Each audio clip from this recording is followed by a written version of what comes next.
Ce mois-ci, dans Toubkal, votre magazine du voyage et de la découverte, suivez une superbe balade à pied et prenez un grand bol d'air dans la région de Sefrou. Un trekking plein de surprises qui vous fera traverser de splendides paysages, de cascades d'eau pure en fraîche forêt de pins et de lacs scintillants. Avec les marcheurs, allez aussi à la rencontre des habitants d'antiques villages, de leurs sanctuaires et de leurs coutumes et découvrez un artisanat unique. Notre deuxième étape nous amène dans la région d'Erachidia à Goulmima, une ville réputée pour les festivités qu'on y donne en célébration de l'Achoura. Laissez-vous entraîner dans le tourbillon de cet étonnant carnaval qui perpétue une tradition ancestrale haute en couleurs. Dans notre rubrique métier, il sera question de canne à souffler, de verre, de four et de volume. Bref, nous irons à la rencontre d'un maître verrier. Enfin, comme chaque mois, le rêve est au programme de votre magazine.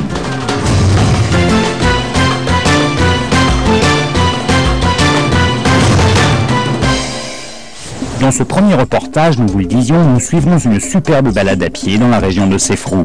Un trekking plein de surprises qui vous fera traverser des splendides paysages, de cascades d'eau pure en fraîche forêt de pins et de lacs scintillants. Samir, ça va? Continuité? Comme le camo? Ouais. Non? Continuité? Ouais. كوشينو كوشينو حاجه مثلا فورم مزيانه سمير الحمد لله يلا سيدي نشكر الله بسم الله. Deux hommes, deux amis, en plein préparatif de départ. D'un pas décidé, ils arpentent les ruelles de Sefrou, ici à 30 km de Fès. Rendez-vous au belvédère qui domine la ville, avec le petit groupe de randonneurs qui est justement en train d'arriver. Car Samir est guide de profession, et avec l'aide de Nabil, il encadre des touristes marocains ou étrangers venus faire du trekking dans la région. Ça va? Tranquille. Nabil. Oui. Ça va? Et des touristes, Samir en voit de plus en plus, attiré par la perspective d'une grande balade riche en découvertes. Vous voyez, il y a une belle vue. Maintenant, on va passer un village qui s'appelle Toukara. Après, on va aller jusqu'à l'Ikourachou. Ça, c'est le premier jour. Et après, on va aller jusqu'à Sidi Youssef. On est prêt? Allez. Donc là, c'est parti. Ouais. On va arriver. Le briefing, c'est l'affaire de Samir. À ses côtés, Nabil, tout aussi attentif que les randonneurs. Chargé de la partie physique du trekking, c'est lui qui leur donnera un coup de main si la balade devient fatigante ou les sacs trop lourds. Mais pour l'heure, place à l'aventure et à elle seule. Après, si tu veux serrer ça, on serre ça plus. Le trekking te permet de découvrir beaucoup des coutumes, des traditions et te fait connaître la campagne berbère. Et aussi, ça veut dire, et te laisser de savoir des autres personnes, des autres mentalités, comment ils pensent, comment ils aiment vivre. كنتعاون مع الصديق ديالي سمير بالنسبه لهذا التريكينغ التريكينغ اللي هو واحد النوع ديال السبور ديال لا مارش في هذه الطبيعه هذه اللي هي جميله بزاف والناس اول خطره كيجيو لهنايا بغينا نمتعوهم بهذه الطبيعه كمنطقه سياحيه جميله بزاف. C'est aménagé donc c'était pas trop dangereux. D'emblée, le ton est donné, il va falloir grimper. Car ce matin, Samir guide tout son petit monde vers Sidi Youssef, village perché à 1100 mètres d'altitude sur ce contrefort du Moyen Atlas. Rien d'insurmontable et la balade est agréable pour tous, des plus grands aux plus petits. Les marcheurs profitent du paysage grandiose qui s'offre à eux. Forêt de pins et de cèdres, parsemant de vastes plaines enneigées, parfois vallonnées, et cernées de crêtes qui, au loin, évoquent l'immensité. Par endroits, le petit groupe marque une halte pour mieux apprécier le panorama ou les curiosités qui jalonnent le chemin, telle cette carrière inattendue. On voit pas d'eau. Et regarde bien. Il y a un petit filet, un tout petit filet, tu vois derrière, c'est tout humide. Toute la région de Sefrou, c'est les carrières essentiellement. Hein. Donc c'est vrai que ça creuse. Exactement, ouais. Bon, quand tu vas à Balil, c'est pareil, Ouais. tout le dessus, toute la montagne est un peu mangée par ces grosses carrières. Il y a une grosse demande sur le BTP. Bon, Voilà. allez, Allah. Allez, vas-y.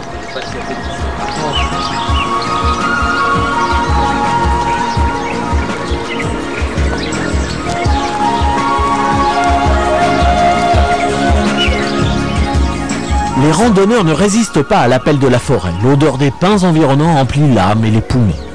C'est Michael, prof de sport au lycée Paul Valéry de Meknès, qui a proposé ce trekking à ses amis enseignants. Lui connaît déjà la région, 10 ans qu'il l'explore. Mais pour la blonde Amélie, comme pour la brune Yamina, pour Marc le barbu, comme pour le jeune Amazir, le fils d'Amélie, c'est une première. Et apparemment, tous apprécient. C'est agréable de commencer tôt le matin, de voir le soleil se lever, puis de monter, d'être dans la nature. T'as souvent des trekking? C'est la première fois? Pas vraiment des trekking, j'aime beaucoup les balades. J'aime être dans la nature. On va voir, de toute façon, là, à chaque fois où on va passer, on va avoir des niveaux. Il y a des endroits où c'est qu'il y a plus des cactus, des endroits où c'est que tu vas avoir effectivement du caroubier ou de l'olivier. Tu as aussi des choses comme ça. Je sais pas, tu vois, c'est la porte de tout un peu comme ça.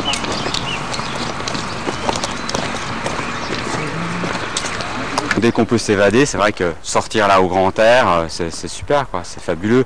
Et puis d'aller à la rencontre, là, moi j'aime bien ce monde berbère. C'est vraiment pour moi c'est la richesse humaine du Maroc. Elle se situe là. C'est-à-dire que où que vous passiez, les gens vont vous accueillir, ils vont vous offrir un thé, ils vont vous offrir de la harcha. Source qui vient de la montagne. Michael le sait bien, un trekking ici, c'est d'abord une formidable aventure humaine. Les marcheurs arrivent à Adouar Doukerat, surnommé le village des ânes, et voici pourquoi.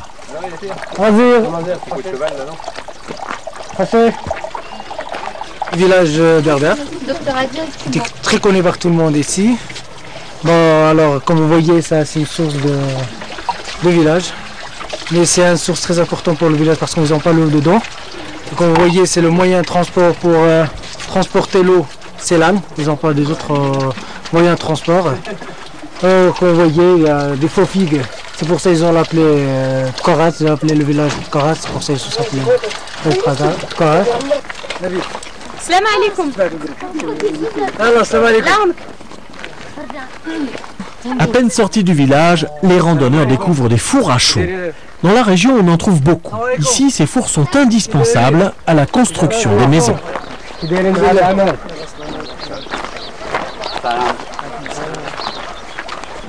Voilà.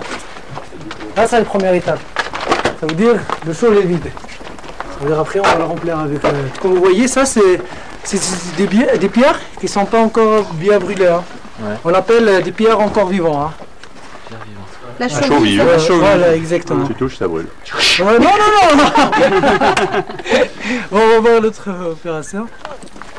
Dans cette région montagneuse, la chaux est fabriquée à proximité de son lieu d'utilisation. Et ça ne date pas d'hier. Le but, bien sûr, c'est de limiter les transports. Mais cette chaux qui sert à tout, aux routes, aux maisons, aux ateliers, à l'agriculture même, eh bien, il faut la produire. Alors, depuis des siècles, ici, les hommes construisent et entretiennent ces fours. دابا حيت هذاك راه فيه رشا حيت هذا القديم دابا كنقولوا له حنا رشا كنطيحوا كنحيدوه وكنبنيو صوره اخرى غليظ مزيان او كيبنيوه عاد كيبنيو عاودوا البني ديال الطياب من داخل كيبني واحد كما قلت للسيد كيبني واحد العطاطه بحال هكا بالحجر كتجي طالعه شويه كتوصل بحال هكا لهنا كيعمروا الحفره بالجذور كتزقاد كيجي المعلم اللي كيبني خصوصي ديالها اللي كيبني الحجر داك البنيان باش كيدور كتوصل لهناك النص كتشد ملي كتشد كتبقى دوك المقاصره دوك الحجرات كبارين راهم كنديروهم بحال هكا هنا في الباب. À l'intérieur du four, la température dépasse 1000 degrés, alors pas question de négliger les parois. Lors de la cuisson, les pierres calcaires perdent la moitié de leur poids pour donner une chaux vive de qualité. كما قلنا راه الحجر داير من تحت طالع حتى الراس وراكم شفتوها كيفاش دايره من فوق كتبرد دابا هذه غدا ان شاء الله عاد يبداو فيها يحلوها من هنا هنا غيحلوها ودا الجير اللي طايب وهذا الحجر هذا اللي عايش غيتحيد للتاسع. La chaux vive moulue sera vendue par sac aux marchands de matériaux de construction pour finalement servir en maçonnerie ou bien stabiliser des sols.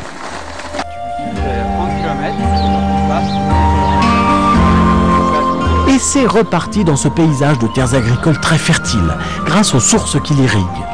Par ici, on traverse de nombreux champs d'oliviers. L'huile de Sefrou est l'une des plus réputées du Maroc. Les randonneurs ne sont plus qu'à quelques minutes du village de Sidi Youssef, là-haut, sur la colline. On est arrivé au village perché qui s'appelle Sidi Youssef. Oui, il y a des olives, si je veux zitoun. Ça veut dire zitoun, ça veut dire les olives. Et pourquoi il s'appelle Sidi Youssef? Parce qu'il y a un marabout ici aussi qui s'appelle Sidi Youssef. Ce village aurait été baptisé Sidi Youssef en hommage à un saint homme qui devint le protecteur des lépreux.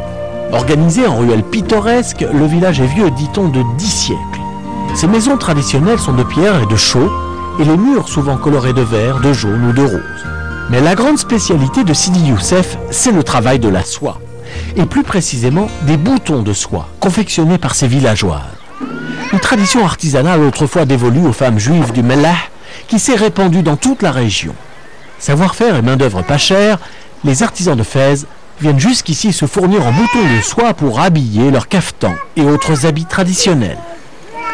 هاد المنطقة كلها كتخدم غير العقاد، ما عندنا حتى خدمة أخرى من غير العقاد. البنات كيخدموا معانا والرجال ما عندهم شاي وحنا لا ما خدمناش ما نسقطوش منه حنا كنسقطوا.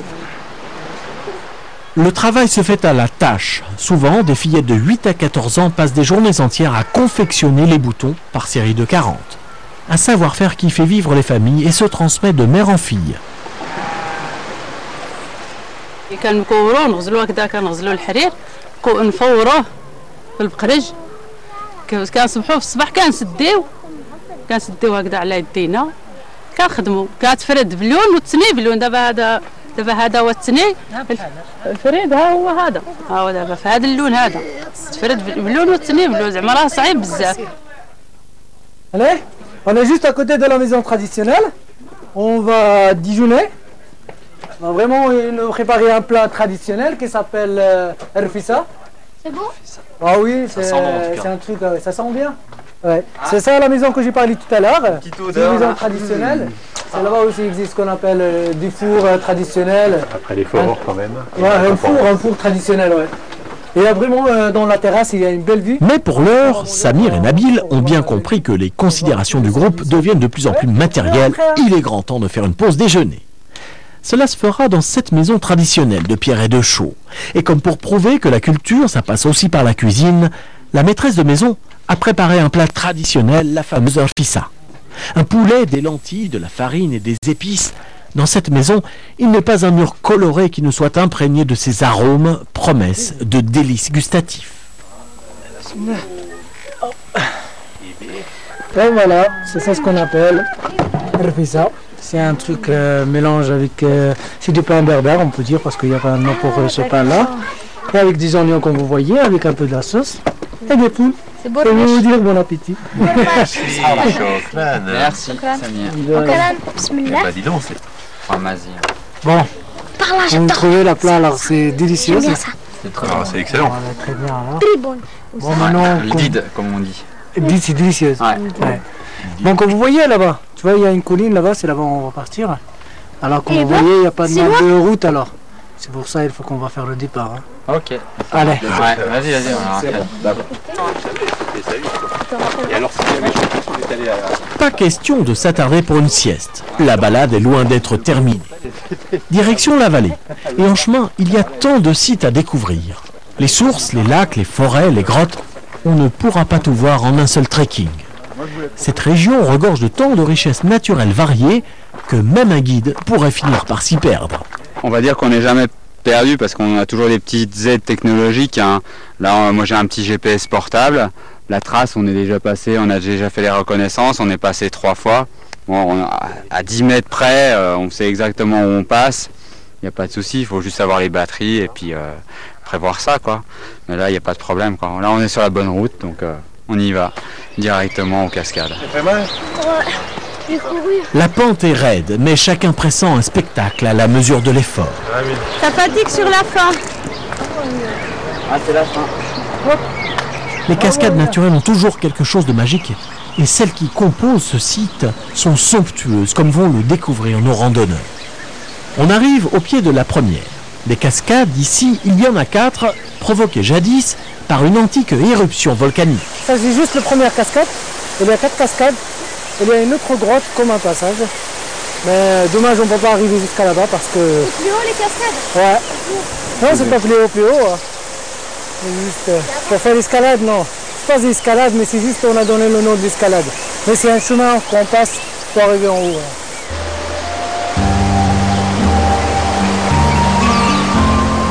Cette eau qui dévale les parois en gros bouillon provient non pas de la fonte des neiges, mais d'une source, elle-même alimentée par le lac Deuil.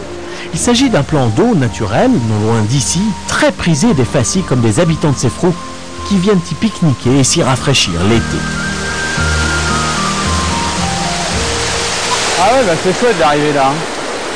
Avec la vue qu'on a déjà. Et puis le bruit de l'eau, c'est vraiment agréable. Et tout le long là, les derniers kilomètres, on suivait les canaux d'irrigation, c'est vrai que c'est très sympa. Plutôt abondante, l'eau des cascades est récupérée par les agriculteurs comme un cadeau du ciel venu irriguer leur culture ici en contrebas grâce à des canaux habilement orientés.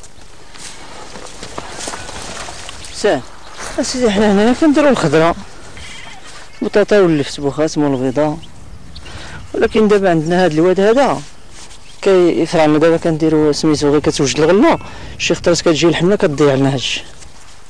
Ici poussent facilement les carottes, blé, tomates, patates, fèves, lentilles ou encore les pois chiches. كنديروا شويه د خزه كنديروا شويه د بطاطا شويه د مطيشه ايش اللي كنديروا هنا شويه د اللافت ممكن الناس عاود لتحت كيسقيو عاود بالنوبه كاين اللي كيسحقوا النوبه على 15 يوم ماشي غير خلطو سقي.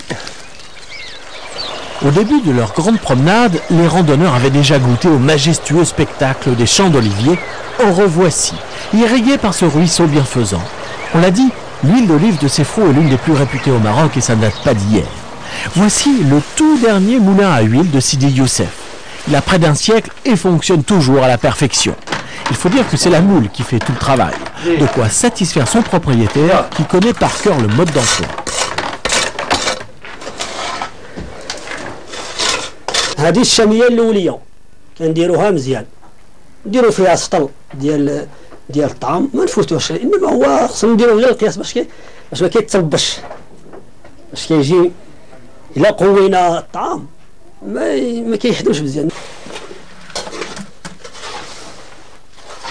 Ce vieux moulin est donc à la fois un témoignage du temps passé et un précieux outil d'aujourd'hui. Il rend encore bien des services. Et d'ailleurs, chacun peut l'utiliser. Il suffit simplement d'arroser le propriétaire en conséquence. بسم الله.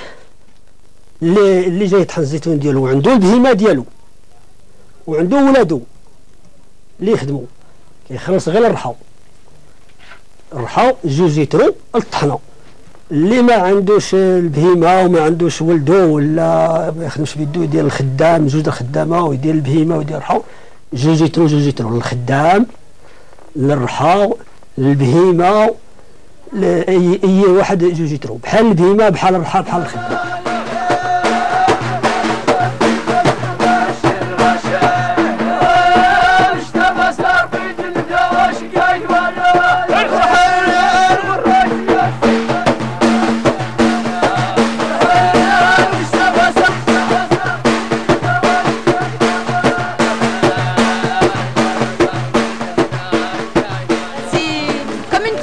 De fête. C'est étrange. On fait qu'une petite balade et il y a une fête qui se prépare. Un petit peu de folklore local, il faut que la journée se termine bien, tout simplement. Donc on avait prévu un petit quelque chose supplémentaire pour montrer effectivement tout ce qui est chant et danse du Moyen Atlas. Il y a vraiment tout un folklore local qui existe et qui perdure. Et ça, c'est vrai que dans certains pays, on le perd. Ici, c'est bien vivant. Il y a des festivals l'été. Bah là, voilà, on a profité de l'occasion pour montrer ce qui était possible de faire dans la région, quoi. L'heure est venue de songer au repos nocturne. La halte se fait dans ce gîte aux murs nus et pauvrement pourvus. Cette maison modeste, c'est tout ce que possède la famille qui vit en ce lieu. Et le passage de randonneurs ici, c'est toujours un événement. Les trekkers dormiront sur des tapis posés au sol. Le guide a mis sa djellaba. Déjà, chacun est gagné par le sommeil, puis c'est l'extinction des feux. Redistribution parce que allez, bonne nuit, hein. Bonne nuit. Au petit matin, bien reposés, nos randonneurs se préparent à repartir. Ça marche. Bon, on va passer juste à côté d'une oued qui vient d'une lac qui s'appelle lac 2. On a rabondi à Ouitsergrek. Là, après, on va aller jusqu'à cette lac. On va trouver des petites sources là. Et après, on va aller jusqu'à une petite village berbère, ça s'appelle Cléa. Vraiment, c'est un village, on peut dire, très millénaire. C'est un cadeau. C'est la fille qui m'a fait un cadeau. Un petit déjeuner revigorant vite avalé et c'est reparti pour une nouvelle étape. Un pied devant l'autre, les trekkers retrouvent le rythme sans problème et ne perdent pas une miette du paysage qui les entoure. Cette fois, on longe une rivière. Il s'agit en fait de l'oued Ein Regreg qui va se jeter dans le lac du même nom. Comme ils l'ont compris lorsqu'ils ont grimpé jusqu'aux cascades, les randonneurs se trouvent maintenant en présence de l'un des sites les plus prisés de la région de Sefrou. Et il y a des sources, tu sais, dessous l'eau, ça fait des bulles, et tu vois que c'est une source. Mais c'est potable, là. Ouais. C'est potable. Presque, on peut dire minéral. Voilà, oui, exactement. C'est le lac, il y a toutes ces sources qui sont rejointes dans le canal d'irrigation et qui alimentent toutes les cascades, et puis après tous les oliviers, toute la vallée derrière.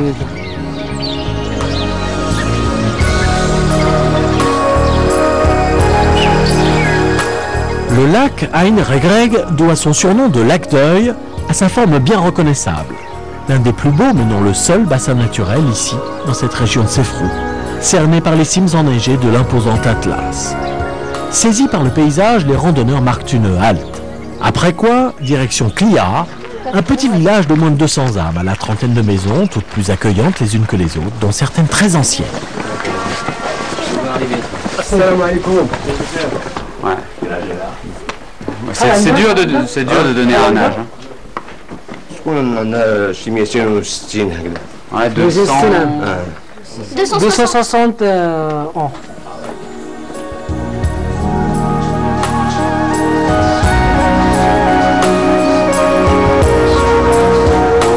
Voici la maison la plus ancienne du village. Dotée d'un patio intérieur, elle date de près de 3 siècles.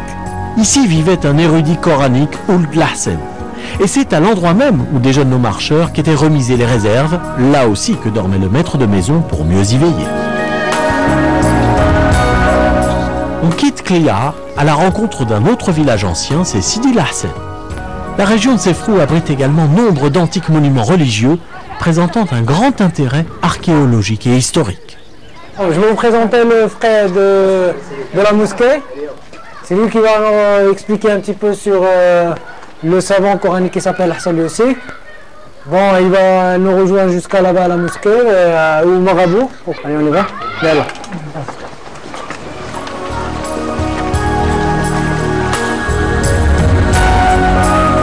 Cela fait environ un demi-millénaire que ce marabout a été bâti.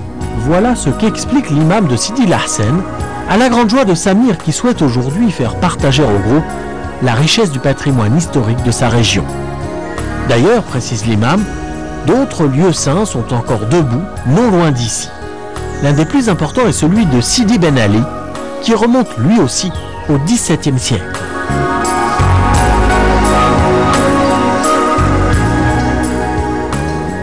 Apparemment, ce mausolée date d'il y a 600 ans.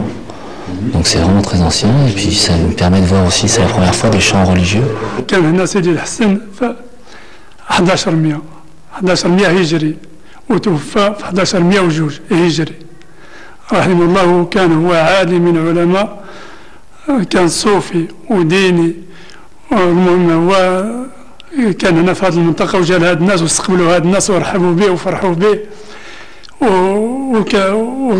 وكيكرموا دابا ولادو. هاد الناس الجوار ديال هاد المنطقة كيكرموا ولادو. C'est sur cette note spirituelle que s'achève le trekking de nos randonneurs. Le groupe a décidé qu'aujourd'hui on devait arrêter un petit peu là parce qu'on est un petit peu fatigué. On a fait 17 km hier, 11 km aujourd'hui. Bon, on pouvait descendre, on avait projeté de descendre jusqu'aux gorges. On avait aussi prévu qu'éventuellement on pouvait s'arrêter là. Mais ça sera pour un week-end prochain, découvert des gorges. Après on peut descendre jusqu'au lac Bleu. Il y a plein de choses à voir. Donc ça sera l'histoire d'un week-end prochain. Fin de l'escapade et direction Meknes, le cœur rempli de souvenirs inoubliables.